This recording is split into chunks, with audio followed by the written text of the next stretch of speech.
এটা আমাদের ন্যায্য দাবি। আমাদের আদায় না হওয়া পর্যন্ত আমরা কর্মবিরতিতে আছি, আমরা কর্মবিরতিতে থাকব।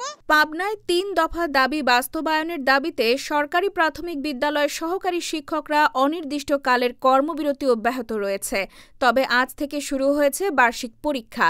সহকারী শিক্ষকরা কর্মবিরতিতে থাকলেও পরীক্ষা নিচ্ছেন প্রধান শিক্ষকরা।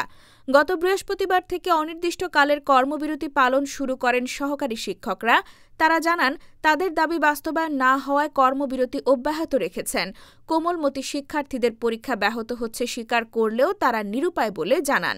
তাদের দাবি, সহকারী শিক্ষকদের বেতন স্কেল ১০ম গ্রেডে নির্ধারণ, ১০ ও ১৬ বছর পূর্তিতে উচ্চতর গ্রেড প্রাপ্তির বিষয়ে জটিলতার অবসান এবং সহকারী শিক্ষক থেকে প্রধান শিক্ষক পদে শতভাগ বিভাগীয় পদোন্নতি। দাবি পূরণ না হওয়া পর্যন্ত আন্দোলন চালিয়ে যাওয়ার ঘোষণা দেন সহকারী শিক্ষকরা। আমাদের সামনে তৃতীয় প্রান্তিক মূল্যায়ন, তো আমাদের কেন্দ্রীয় কর্মসূচির অংশবিশেষ হিসেবে ১১তম গ্রেডের প্রজ্ঞাপন দাবি সহ ১০ বছর এবং ১৬ বছরের উন্নতি স্কেল প্রদান এবং প্রধান শিক্ষক পদের শতভাগ পদোন্নতির দাবিতে আমাদের ১৫ দিবস কর্মসূচি চলমান রয়েছে। আমাদের ছোট্ট একটা দাবি ছিল, এন্ট্রি পদ ১০ম গ্রেড ধরে আমাদের ১১তম গ্রেড, এই ১১তম গ্রেডটা দিয়ে দিলে আমাদের এই আন্দোলন করতে হতো না। আসলে কেন্দ্রীয় কমিটির সিদ্ধান্ত অনুযায়ী আজকে আমরা কর্মবিরতিতে আছি। বার্ষিক পরীক্ষা আমরা বর্জন করছি, এতে করে বাচ্চাদের ক্ষতি হচ্ছে, কিন্তু আমরা অসহায়। আমাদের কেন্দ্রীয় কমিটি ঘোষিত যে সিদ্ধান্ত, এই সিদ্ধান্ত বাস্তবায়নের জন্য আমরা আজকে রাজপথে নাম। এদিকে বার্ষিক পরীক্ষার সামনে শিক্ষকদের এমন কর্মসূচি পালনে ক্ষুব্ধ অভিভাবক মহল। তারা বলছেন, বার্ষিক পরীক্ষা শুরু হলেও সহকারী শিক্ষকদের এমন সময় আন্দোলন কাম্য নয়। জটিলতা নিরসন দাবি তাদের। প্রধান শিক্ষকরা জানান, সহকারী শিক্ষকরা কর্মবিরতিতে থাকলেও কর্তৃপক্ষের নির্দেশে নিজেদের চেষ্টায় শিশুদের বার্ষিক পরীক্ষা নিচ্ছেন তারা। যদিও একার পক্ষে পরীক্ষা গ্রহণ করতে গিয়ে বিড়ম্বনায় পড়তে হচ্ছে তাদের।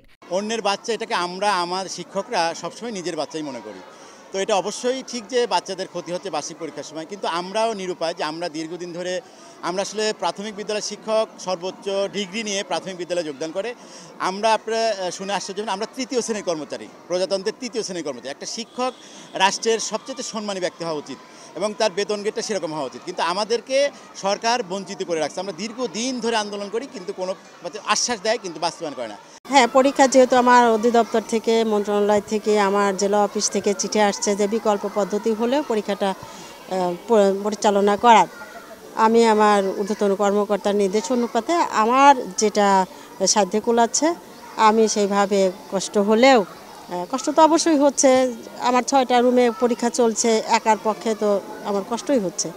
জেলা প্রাথমিক শিক্ষা অফিসের তথ্য অনুযায়ী পাবনা জেলায় ১,১৬৩টি সরকারি প্রাথমিক বিদ্যালয় রয়েছে।